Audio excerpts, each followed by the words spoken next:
अब तो 370 नहीं है। तो जो हमने वहाँ कानून पास किया, जैसे हजारों कानून कहते हैं कि अब यूटी है तो सब लागू होंगे, तो वो क्यों नहीं लागू होगा? आप एक को नहीं कह सकते ये नहीं लागू होगा।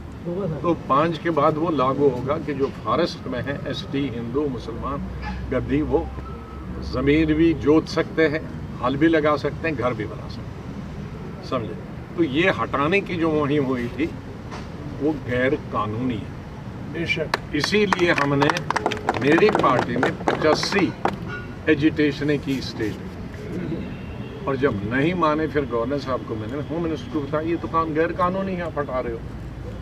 तो इसलिए उसमें हम आपके साथ हैं। वो हमारा हिंदू भाई हो जम्मू का या पहाड़ में रहने वाला है, अगर हटाएंगे तो 70% आबादी को कोई आसमान में नहीं रखा है।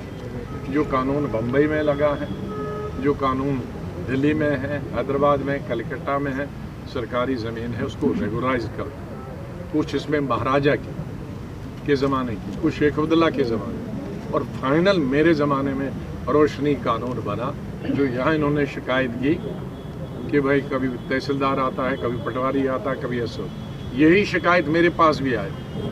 वो लोग कहते हैं हम मर गए, इतनी इतनी ज़मीन तो हमारी है, कुछ तो बेज़मीनी है। तो कभी तहसीलदार आता है, तुम सरकारी ज़मीन पे बैठे हो, कभी पुलिस वाला है तो हमें रोज़ चंदा देना पड़ता।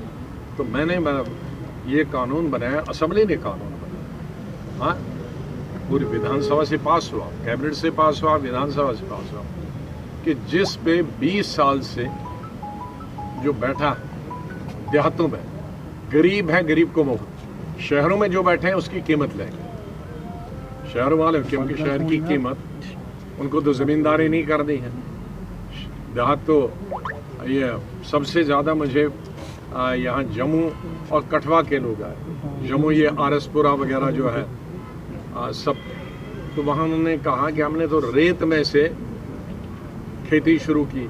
वो रेत था, रेगिस्तान था 47 में, जब आसपास से आए या उधर से आए बस गए, तो रेगिस्तान में हमने हल जोते, कई जगह देहाती इलाकों से मिट्टी लाई, उसमें डाली, पूरी रेत में बने, फिर उसके लिए कुएं खोदे, अब खेत बन गई, सरकार कहते हैं सरकारी ज़मीन। जब रेत थी तो तब तो नहीं थी तुम्हारी।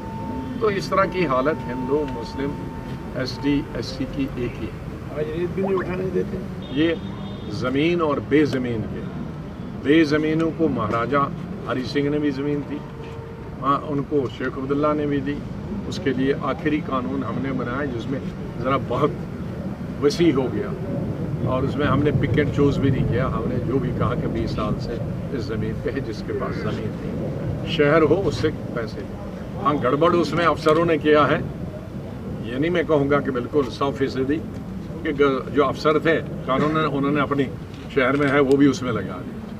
हाँ, उसके लिए CBI वगैरह इनका भी उनकी काम है। उन्होंने कहा बिल्कुल लटका दो, अगर किसी ऑफिसर ने, कोई कमिश्नर था, रेवेन्यू वाला था, या DC था, या पटवारी था, गिरदवर था, उसने शहर की ज़मीन भी अपनी 20 कनाल की, उनको तो लटकाना ही चाहिए।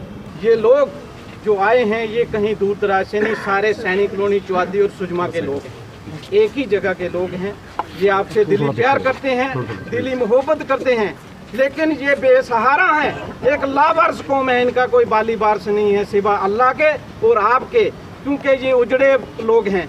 कभी इनको फॉरेस्ट के नाम पर फॉरेस्ट वाले तंग करते हैं, कभी इनको सरकार के नाम पर इनके मकान, दुकानें तोड़ी जा रही है, क्योंकि इनको 100 200 साल से हो गया। ये जो हमारा एरिया है, खासकर चौहदी सैनिक कॉलोनी एरिया, ये उस बरादरी से लोग ताल्लुक़ रखते हैं सर। 200 300 साल 400 साल इनकी हिस्ट्री है इधर की रहने वाली, लेकिन सरकार बोलती है कि ये इनके पास फॉरेस्ट ज़मीन है, सरकार बोलती है इनके पास सरकारी ज़मीन है, इनके मकान तोड़े जा रहे हैं। इसलिए ये सारे आपके दर पे आए हैं। टेक वन अब आपके WhatsApp पर। WhatsApp करिए hi 9728253663 पर।